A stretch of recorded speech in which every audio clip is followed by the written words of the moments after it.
మొగోడ పడుతుంటారు, వీళ్ళు ఏమనుకుంటారు వాళ్ళు ఏమనుకుంటారు అని. సో మేము మొదటగా జర్నీకి వచ్చినప్పుడు సేమ్ నా జర్నీ కొంగరకాలలో స్టార్ట్ అయింది. Green meadows 20 acres GP 20 acres HMD అమ్ముతున్నప్పుడు ఫస్ట్ ప్లాట్ ఒకటి వెస్ట్ ఫేస్లో ఒకటి చిన్నదాన్ని కనిపించకుండా ఎక్కడో తిరిగిన తర్వాత సెరెన్ సిటీలో ఒక 4-5 ప్లాట్లు అక్కడ ఎక్కడ కనిపించలేదు, అన్ని నిజమనే చూసుకున్నాడు. రిసార్ట్లో కూడా ఒక 4-5 అమ్మినాం కానీ మేము ఎక్కడ కనిపించలేదు. నేచర్ కానీ ఓపెన్ అయినప్పుడు ముందే బండి కొనుక్కొని రెడీ పెట్టుకుంది, చిన్న బండి ఆటో ఉంటే అమ్మేసి 4 కార్ తీసుకొని పెట్టుకుంది. అక్టోబర్ 8 తీసుకున్నా, లేట్ అయింది. నేచర్ కంటే ముందు కరోనా వచ్చింది. సరే పర్లేదు, టైం మనకు వస్తుందన్న ఉద్దేశంతో స్టార్ట్ చేసినాము. ఫేజ్ 1 ఇట్లనే టాప్ లిస్ట్ తీస్తే 34,000 KTSR PMR ఫస్ట్ సెకండ్లో ఉంటూ మాది 9th ప్లేస్లో ఉంది, 9,000 స్క్వేర్ యార్డ్స్. ఆ రోజు ఒక చిన్న మీటింగ్లో ఇట్లనే మాట్లాడే అవకాశం దొరికిన పెద్దల ముందు నేను చెప్పిన, ఇప్పటిదాకా ఒక లెక్క ఇప్పటి నుంచి ఒక లెక్క తమ్ముడు ఇప్పుడు ఎంత చూపిస్తామని చెప్పి స్టార్ట్ చేసినాము. ఇట్స్ ఆల్ అబౌట్ ఏదో మాట చెప్పి వెళ్ళిపోయే ఉద్దేశంతో నేను చెప్పలేదు. ప్లానింగ్, ఆ ప్లానింగ్ కూడా మేము ముందుకు వచ్చాము. ఫేజ్ 1 నేచర్ వ్యాలీలో మేము అమ్మింది 9,000 గజాలే నిగమయ స్టార్టింగ్ నుంచి. ఫేజ్ 2 వచ్చేసరికి 14,000 గజాలు అమ్మాము. ఫేజ్ 3 వచ్చేసరికి 12,000 గజాలు అమ్మాము.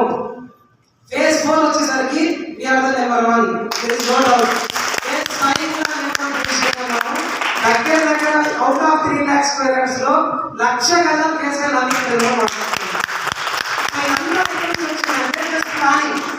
ఒక చిన్న ఆలోచనతోటి ఎవడో ఫేస్బుక్ పెట్టి గూగుల్ పెట్టి ప్రపంచాన్ని ఏంటంటే మనకున్న 1,400 గ్రాముల బ్రెయిన్ తోటి ఎవరిని ముట్టుకున్న టైటల్షిప్ అంత ఇన్ఫర్మేషన్ తోటి మన ప్రపంచాన్ని కూడా బాగా చేసుకోలేకపోతే మనం రియల్ ఎస్టేట్ చెప్పుకోవడం దండగ. ఎందుకు ఈ మాట చెప్తున్నానంటే బలంగా భూమి నమ్ముకున్నాడు బలహీనుడైనట్టు చరిత్రలో లేదు.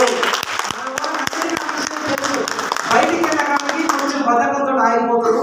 కొంచెం అట్లాంటిది ఏదైనా సిచ్యువేషన్ ఉంటే అన్ని విడిచిపెట్టి మగవాళ్ళని విడిచిపెట్టి ఇంతకుముందు రాజుల కాలంలో యుద్ధాలు చేసేది పక్క రాజ్యం మీద పోయి.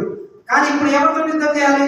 మనకున్న ఈగోతో మనం యుద్ధం చేయాలి, మనకున్న దళితంతో మనం యుద్ధం చేయాలి, మనకున్న బద్ధకంతో మనం యుద్ధం చేయాలి, మనం నేర్చుకోలేని విషయాన్ని నేర్చుకోవడానికి మనం యుద్ధం చేయాలి.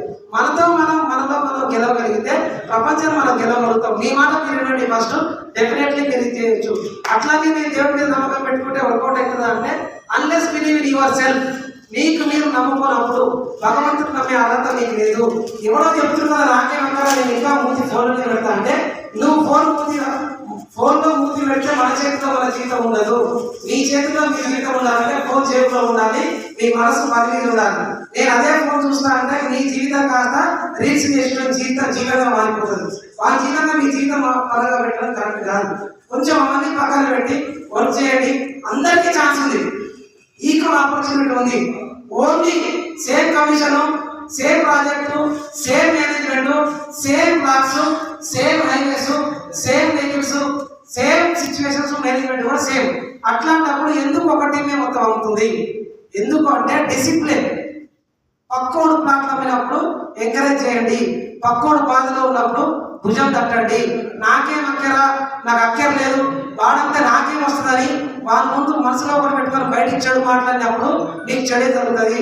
లోపల చెడు పెట్టుకొని బయటికి మంచి యాక్టింగ్ చేసినా చెడే జరుగుతుంది. So be always positive, definitely positive.